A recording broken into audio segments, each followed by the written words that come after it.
My name is Holly Moon, and the topic that I will be discussing today is the prevention of central line bloodstream infections.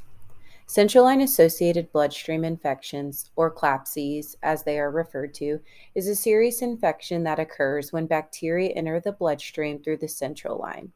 Nurses and other healthcare providers must maintain the integrity of the central line to prevent a central line associated bloodstream infection from occurring. There are protocols to ensure the line remains sterile and eclampsia does not occur when inserting the central line. During this video, the topics that we will discuss is the rationale and purpose of preventing CLABSIs, the background on CLABSI, the problem statement, and then I will discuss literature review that I reviewed to back up my problem statement and therefore present my proposal plan, the implementation, the evaluation, and dissemination of the proposal plan. The rationale and purpose behind prevention of CLABSIs is since the central line bloodstream infections are preventable and contracted in a healthcare facility, the facility is required to pay for the cost of care. So CLABSIs therefore have a high cost burden on hospitals. They prolong a patient's hospital stay, and there is increased mortality with CLABSIs. CLABSIs are associated with high cost burden for hospitals, accounting for approximately $46,000 per case that's reported. In 2020, 3,687 general acute care hospitals reported CLABSIs in their facilities, resulting in 21,399 central line associated bloodstream infections. Now, the National Healthcare Safety Network and Centers for Medicare and Medicaid do believe that number is higher, but they can only go off of what is reported to them. In my facility, we recently implemented initiatives to help prevent CLABSIs. And this came along because if you look at the graph starting in 2018, that is when we really started to look into CLABSIs and what was causing them and ways to prevent them. So in 2018, we saw that 7 CLABSIs were identified at the facility that I currently work at, which resulted in initiatives being instated to reduce CLABSIs. And the initiatives were CLABSI bundles such as hand hygiene, putting Curos caps at the end of the ports, and just in flushing and making sure that the sites were clean and that the dressings were changed and that every nurse and healthcare provider was really looking at these central lines, seeing if they were needed at the time. So during 2019, with the implementation of these new practices, total CLABSIs were reduced to 2. And then in 2020, the total went up to 6 CLABSIs. And then in 2021, 17 CLABSIs were identified, prompting the facility to realize there were opportunities for improvement in more CLABSI education more education needed to be implemented for CLABSI prevention. The problem statement is in hospitalized patients in an acute care setting, how does the use of CLABSI bundles compared to CLABSI bundles not used or used improperly affect CLABSI rates in an acute care setting? Central lines are placed in a vein for long-term drug therapy, such as long use of antibiotics and frequent blood draws. Central lines are necessary when patients need drugs given through their veins over long periods of time. In some cases, central lines are easier and less painful than having needles put in a patient's vein each time they need therapy. One of the most effective ways to reduce CLABSIs is to remove central venous catheters as soon as they are no longer necessary. Observational studies suggest that a systemic approach to addressing the need for continued catheter use daily is highly effective. So looking at the literature, the first one I looked at, it was the effect of a central line bundle compliance on central line associated bloodstream infections. And the study monitored the use of CLABSI bundles. Monitoring consisted of the following 4 components: hand hygiene, use of Curos caps and Curos tips for IV tubing, use of chlorhexidine skin preparation, and selection of an appropriate site for central venous access. The results of the study provided direct evidence that completing all the components of the bundle perfectly in each patient is essential for preventing CLABSIs. The next study was the bundle approach used to achieve zero central line associated bloodstream infections in an adult coronary intensive care unit. And this study found that using a multifaceted approach, including multidisciplinary teams that follow an evidence-based bundle approach, resulted in a significant reduction in CLABSI rates in an ICU setting. And the last one was the implementation of central line associated bloodstream infection prevention bundles in an intensive care unit using peer tutoring.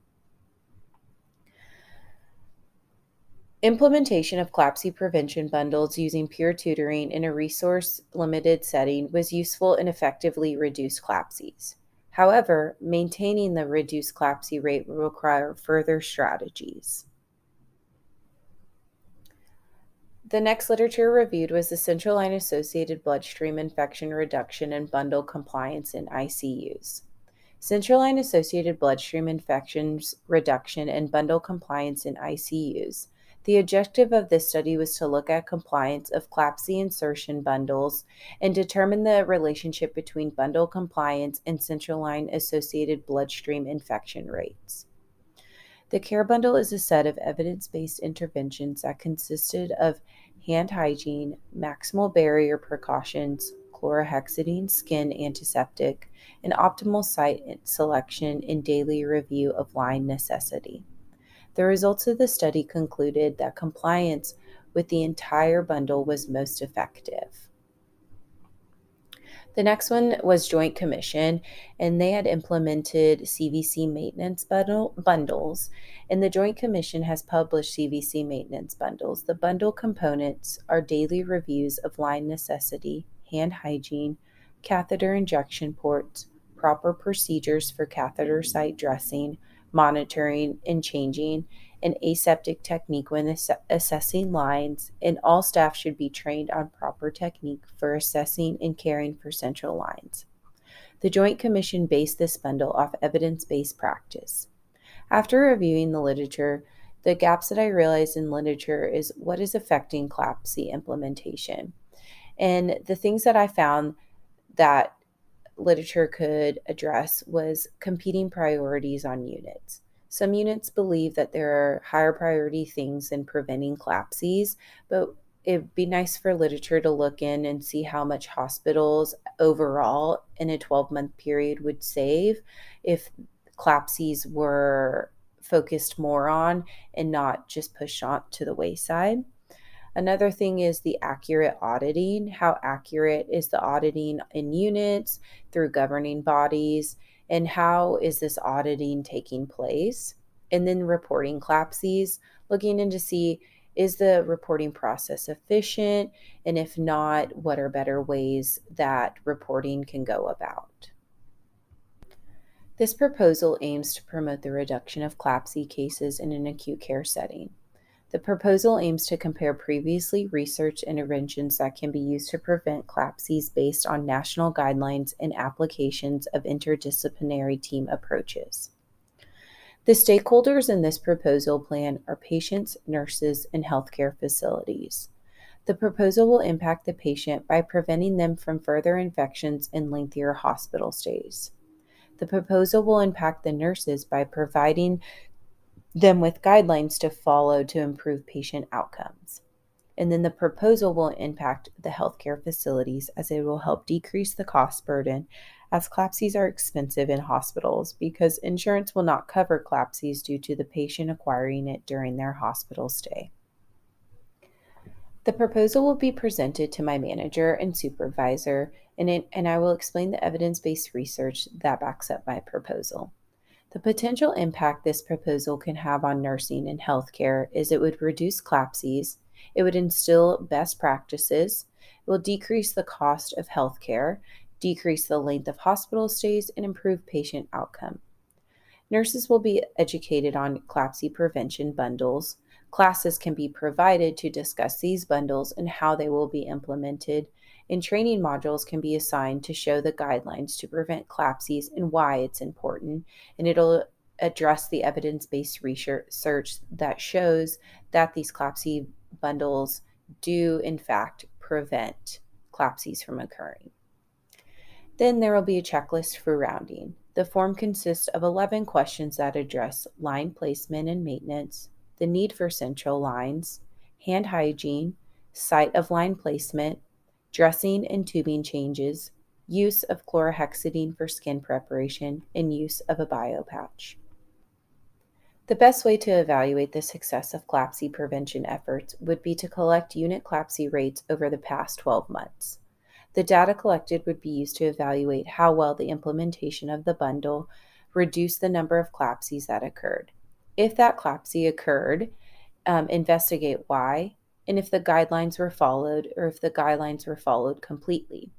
And in order to know if these guidelines were followed, the nurses would need to chart what they did each shift to prevent CLABSI. Did they follow the bundle? What exactly did they follow in that bundle? And if it was completed completely.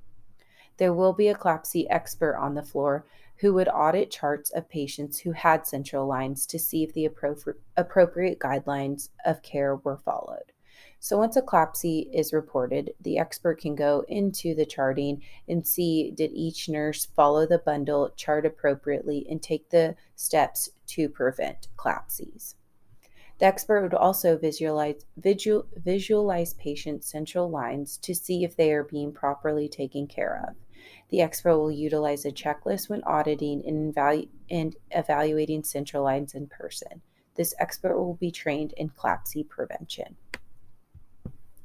Once the project has been implemented and data has been collected and the evidence-based practice has shown results, it can be discussed with other floor managers to see if they are open to implementing the practice on their floors to gather more data on whether the CLABSI bundle guidelines have positive results on preventing CLABSIs.